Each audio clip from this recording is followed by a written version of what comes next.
या व्हिडिओने भरपूर त्यांचं आयुष्य बदलू शकतं. तुम्हाला फिजिकलला 45 मार्क पडतात ना मित्रांनो, तिथे गेल्याच्या नंतर जर तुम्हाला 43 मार्क पडले किंवा 40 मार्क पडले, त्यासारखं डिमोटिवेशन कोणतंच नाही मित्रांनो. कारण की ह्याचा परिणाम आपला लेखीवरती पडतो. कारण की वर्षभर आपण ग्राउंडची प्रॅक्टिस करतो, इथं 45 पडतात, पण ते गेलं 40, 43 किंवा 5-11 टायमिंग आला, 2:51 आला, 100 मीटरचा 11:60 आला, तर तुमचे 2 ते 3 मार्क ते खाल्ले जातात. तुमचा गोळा 15 मार्काचा जातोय, ते जर 12 मार्काचा पडला तर एवढं डिमोटिवेट होतं. आणि त्यामुळे मित्रांनो, आता हे परफेक्ट मार्क करा.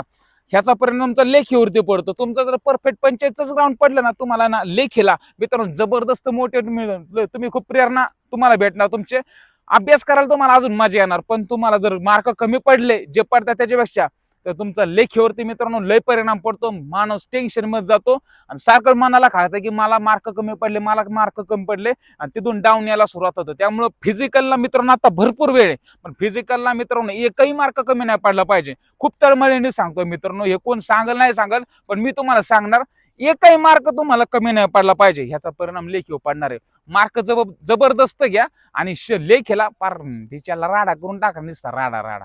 हा, मार्क खाऊन पडले पाहिजे. जय महाराष्ट्र. हा, काळजी घ्या बरं का.